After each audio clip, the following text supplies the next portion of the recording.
L'Ancien Testament.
Ésaü et Jacob.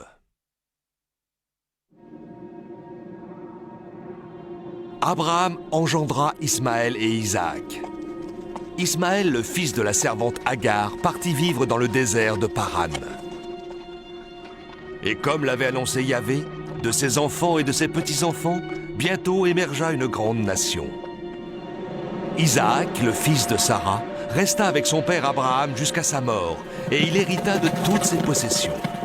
Isaac et Ismaël enterrèrent ensemble le corps de leur père Abraham dans la grotte de Macpéla, devant le champ que le vieux patriarche avait acheté pour y enterrer sa femme Sarah, la mère d'Isaac. Isaac avait 40 ans et vivait dans le désert du Néguev, quand un jour, alors qu'il sortait de sa tente au coucher du soleil, il vit venir à lui la plus jeune fille de Bethuel, la sœur de Laban, que son père Abraham lui avait choisie pour femme. Elle approchait à dos de dromadaire, accompagnée de ses servantes. Dites-moi, savez-vous qui est cet homme qui s'approche de nous? Rebecca, cet homme est mon maître, c'est le fils du vieil Abraham. Alors, c'est mon futur mari.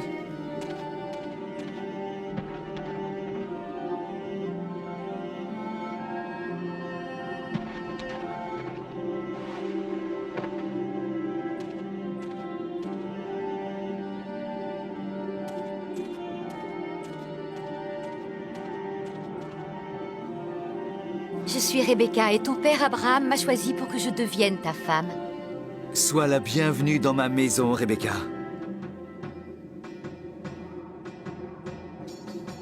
Faisons une grande fête pour célébrer ton arrivée parmi nous.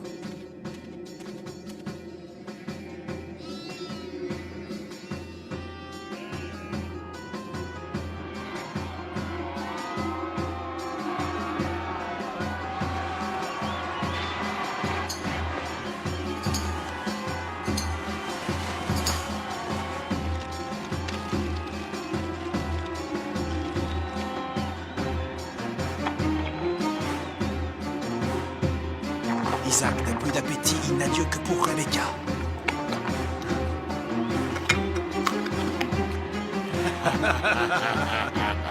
Mon père n'aurait pas pu me faire de plus beaux cadeaux.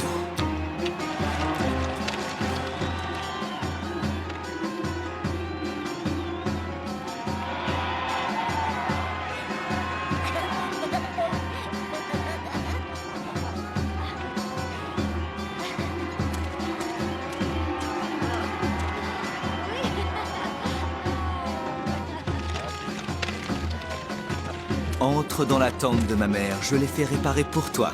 Je te suivrai partout.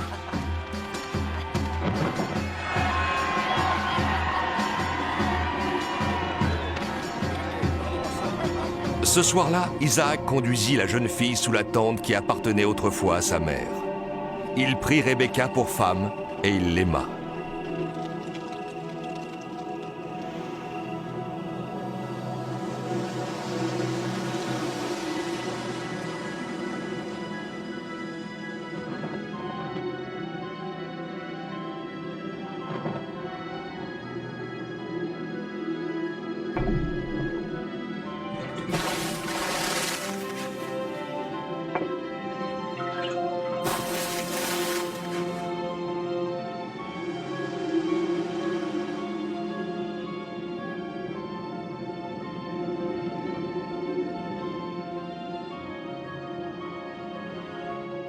le nom de Dieu soit béni. Sans lui, le ciel et la terre seraient vides de sens. Sans lui, notre vie ne serait rien.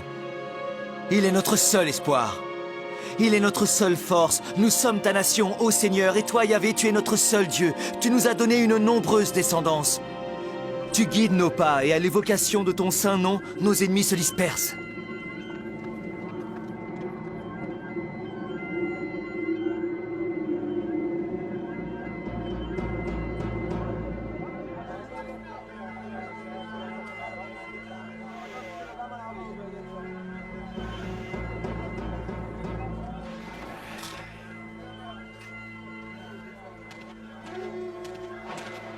Merci beaucoup, mon ami. Tu as fait une bonne affaire. Maintenant, écoute-moi, il y a encore autre chose que j'aimerais t'acheter. Toute ma marchandise est sous tes yeux. Tu n'as qu'à faire ton choix. Rien ne me ferait plus plaisir que de faire d'autres affaires avec toi. Je suis riche, comme tu as pu le constater, et je te paierai volontiers 2 pièces d'or pour ce que je te demande. Dis-moi ce qui t'intéresse dans mon étalage. Elle. Je voudrais prendre pour femme la jeune fille qui coud là-bas, avec le foulard rayé. Cela fait des jours que je l'observe. Mais c'est Rebecca, la fille du noble Laban. Je la trouve extrêmement jolie. C'est impossible, elle est ma femme. Quel dommage, j'étais prêt à payer n'importe quelle somme pour qu'elle soit à moi. Ton prix aurait été le mien. Je crois que tu ferais mieux de partir maintenant. Il n'y a plus aucun article dans ma marchandise que je suis prêt à te céder. J'ai compris, mon ami, j'ai compris. Et pourtant, je te l'aurais payé une fortune, je t'assure, une fortune.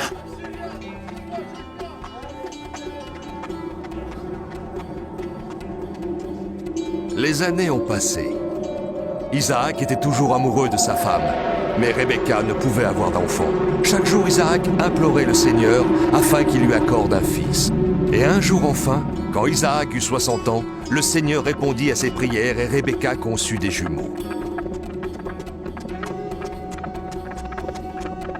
Isaac et Rebecca étaient heureux. J'ai demandé au Seigneur pourquoi je les sens tellement s'agiter dans mon ventre. N'aie crainte, nous allons grimper au flanc de cette montagne et nous irons nous installer dans un endroit plus frais, à l'abri du soleil et du vent brûlant. Et au fait, qu'est-ce que le Seigneur t'a répondu? Il m'a répondu que mes fils sont 2 nations qui se combattent en mon sein. Mais ces 2 peuples issus de moi se sépareront. L'un dominera l'autre. L'aîné servira le cadet. Je ne comprends pas ce que cela veut dire. J'ai demandé au Seigneur, mais il ne m'a pas répondu. Dis-moi, Isaac, ce que cela signifie. Les paroles de Yahvé sont toujours pleines de vérité. Si aujourd'hui tu ne les comprends pas, un jour par la grâce de Dieu, leur sens s'éclairera et tu les comprendras.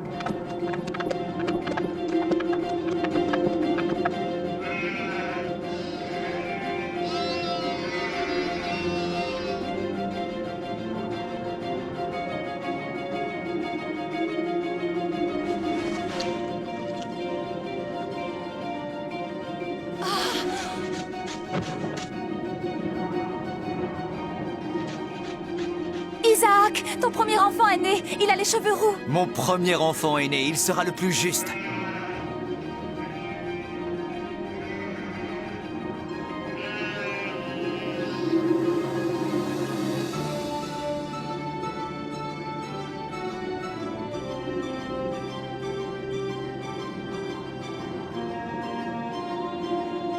Celui qui a les cheveux roux est né le premier. Que ton nom soit béni, Yahvé. Voici mon fils. Je te nomme Ésaü. Et voici le deuxième enfant.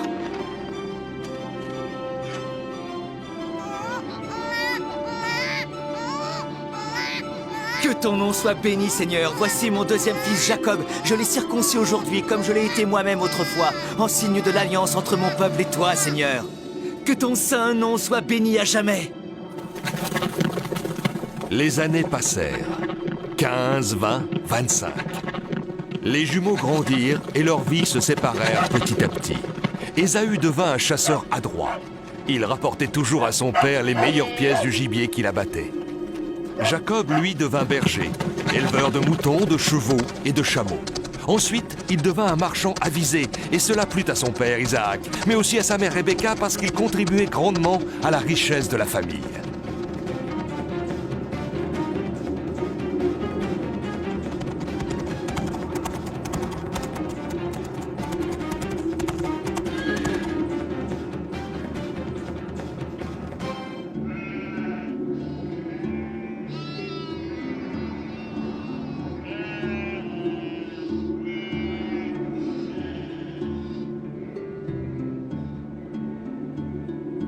Alors dis-moi, combien de nouvelles têtes de bétail as-tu compté? Maître, j'en ai compté 137. Et parmi elles, tu sais combien il y a de femelles? Et il y en a 90. Ce troupeau est notre trésor. Regardez ce bélier. Il a l'air d'un roi.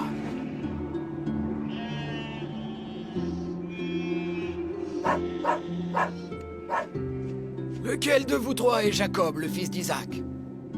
On m'a dit que je le trouverais ici. Qu'est-ce que tu veux? On m'a parlé de ton troupeau et je suis venu pour t'acheter un bélier et 30 brebis. Si tu veux acheter du bétail, c'est avec mon père que tu dois parler. C'est ce que je croyais, mais ta mère m'a dit que c'était toi qui t'occupais de ses affaires. Il t'en coûtera 1 pièce d'or et 30 pièces d'argent. Je suis sûr que ton père m'aurait demandé beaucoup moins. Dans mon troupeau, tous les moutons sont en bonne santé. Si mon prix ne te convient pas, je suis désolé, mais personne ne te force. Au revoir. Tu as bonne réputation, Jacob, je les prends. Tiens. 1 pièce d'or et 30 pièces d'argent. C'est bien, tu as fait une bonne affaire, Jacob. Père, je suis heureux aujourd'hui. J'ai fait une bonne affaire, c'est vrai, mais c'est grâce à tes conseils avisés.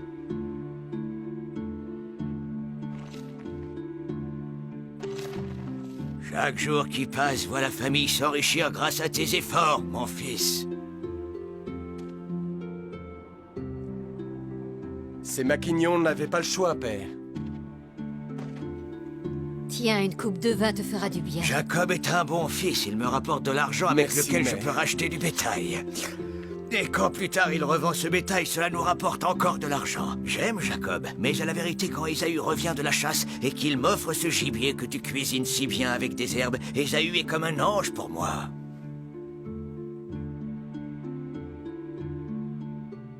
C'est seulement parce que tu es un gros glouton, Isaac. Tu aimes ton fils Ésaü parce que vous vous ressemblez en tout point. Tous deux, vous dévorez la vie, vous aimez boire et manger, tandis que Jacob, lui, travaille pour le bien de tous. Et moi aussi, j'apprécie les bonnes choses et la bonne cuisine.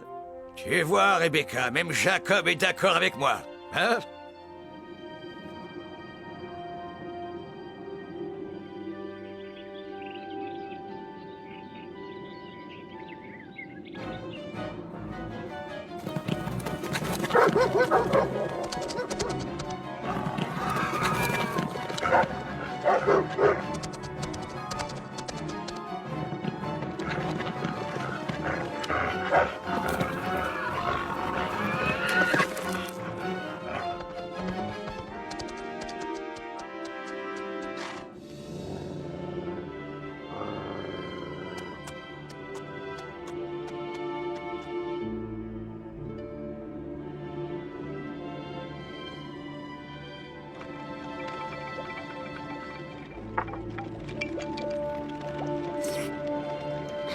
Qu'est-ce que tu nous prépares dans cette marmite? Ça sent délicieusement bon.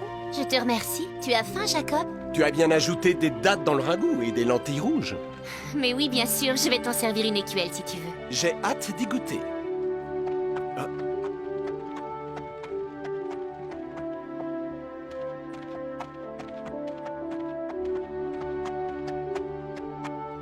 Ésaü, mon fils, tu es la joie de mes vieux jours.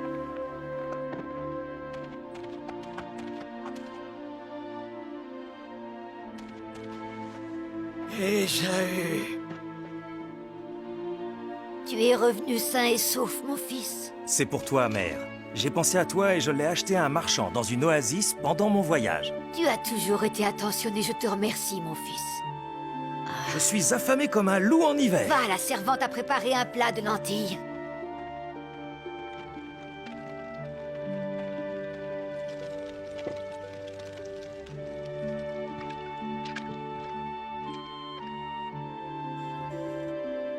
L'odeur de ton ragoût me fait venir l'eau à la bouche. C'est presque prêt, mais tu devras patienter car je n'ai qu'une écuelle. Comment oses-tu demander à Ésaü d'attendre? Ésaü n'attend jamais, tu l'as entendu, il est affamé. Je suis désolée, Jacob, mais l'un d'entre vous devra attendre que l'autre ait fini. Je suis affamé, Jacob. Laisse-moi Tu commencer. veux vraiment prendre mon plat de lentilles? D'accord, je veux bien te le céder. Qu'est-ce que tu exiges en échange? En échange, je veux que tu renonces à ton droit d'aînesse. Je me moque du droit d'aînesse et les lentilles me tentent.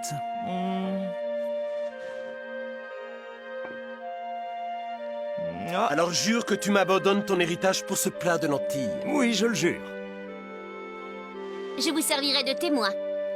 Tu es une bonne cuisinière, mais ta parole n'a pas assez de poids. Alors moi, je servirai de témoin. Faites-vous suffisamment confiance à votre mère, tous les deux? Devant toi, j'affirme que c'est un marché conclu. Marché conclu, mon frère. Voici la cuillère et les lentilles. J'ai attendu beaucoup trop longtemps pour ces lentilles.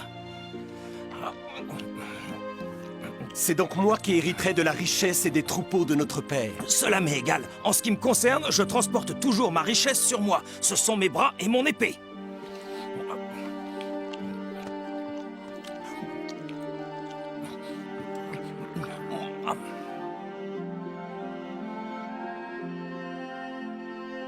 Et le nombre de chameaux? J'ai combien de chameaux? Maître, le troupeau compte 127 jeunes, 94 adultes et 46 bêtes âgées. Il faut bien les nourrir. Celles-là ont travaillé toute leur vie et elles méritent d'être bien soignées. Et combien de chevaux et de juments as-tu compté? 220, maître. Et les moutons? Il y en a plus de 4000. Plus de 4000. Alors je suis devenu un homme riche. Et combien est-ce que je possède de pièces d'or, Rebecca? Tu en possèdes précisément 3212. 3212. Je suis un homme comblé. Je suis vieux et aveugle, oui. Mais Yahvé m'a accordé une vie merveilleuse. Je vais bientôt vous quitter, mais je suis heureux de léguer puissance et richesse à mon fils Ésaü. Il a toujours été bon avec moi. Ne conviendrait-il pas que tu laisses une partie de tes richesses à ton autre fils Jacob? Jacob n'en a pas besoin. Jacob est malin. Il sait comment vendre et comment acheter. Il sait comment faire pour devenir riche.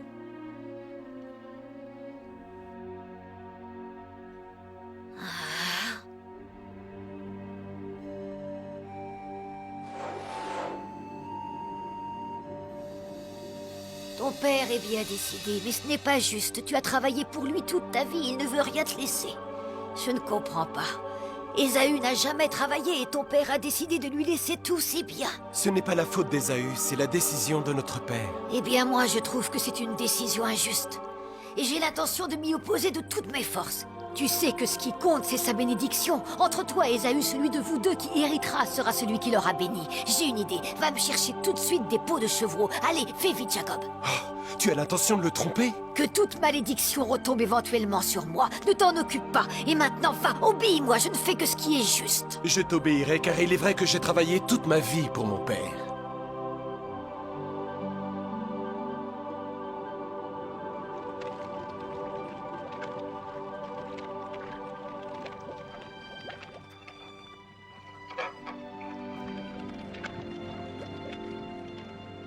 Je ne vois plus que des ombres, mais je peux sentir l'odeur des gants en peau de chevreau d'Ésaü. Il doit être tout près d'ici. Il est venu pour obtenir ta bénédiction. C'est ton premier-né, tu te souviens, celui qui a les cheveux roux. Je sens son odeur, je serai heureux de le bénir. Il m'a toujours réservé les meilleures pièces de son gibier. Réjouis-toi, Isaac, le voilà.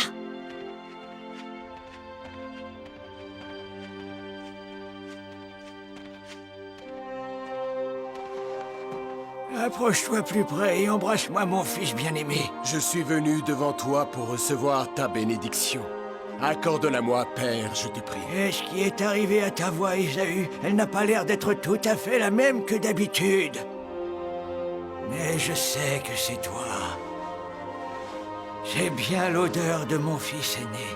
Tu sens aussi bon qu'un champ fertile béni par le Seigneur. Père, je t'ai apporté tes pièces de gibier préférées. Merci, mon fils.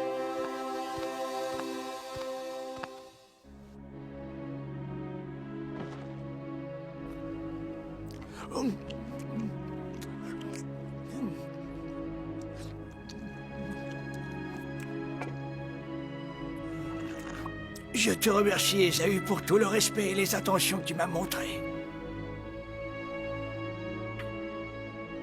Que le Seigneur te donne la rosée du ciel et les gras terroirs, le froment et le nouveau vin en abondance.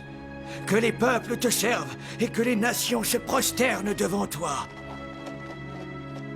Sois un maître pour tes frères, que se prosternent devant toi les fils de ta mère. Maudit soit celui qui te maudira, béni soit celui qui te bénira.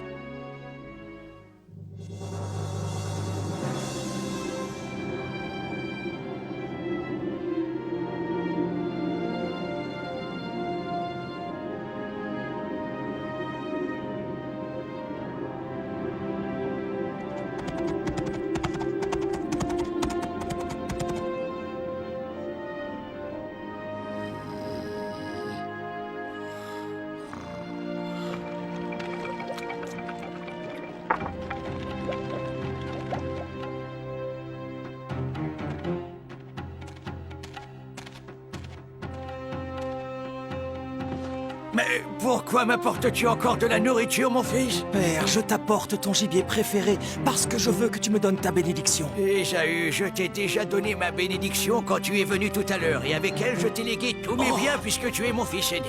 Tu es devenu le maître de tout, et moi, je suis devenu un homme pauvre. Alors, c'est qu'on t'aura trompé, Père. C'est à Jacob que tu as donné ta bénédiction.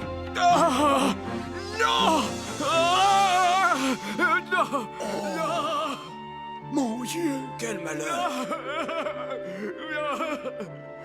J'ai fait de lui ton maître! Je lui ai donné tous mes biens et ses frères comme esclaves! Ne pourrais-tu me bénir, moi aussi? N'as-tu donc qu'une bénédiction, Père? Bénis-moi aussi, Père.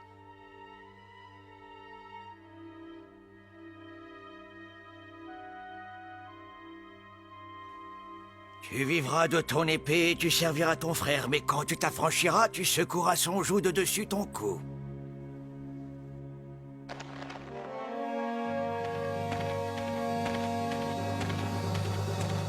Tu ne vas pas laisser Jacob te spolier sans rien faire, dis.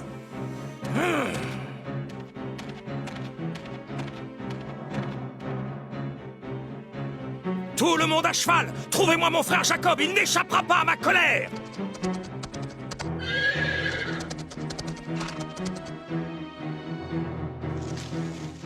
Ton frère veut se venger de toi, pars. Enfuis-toi chez mon frère Laban à Haran. Tu habiteras chez lui jusqu'à ce que la colère de ton frère se détourne de toi. Je t'enverrai chercher ensuite. Je ne veux pas perdre l'un de mes fils.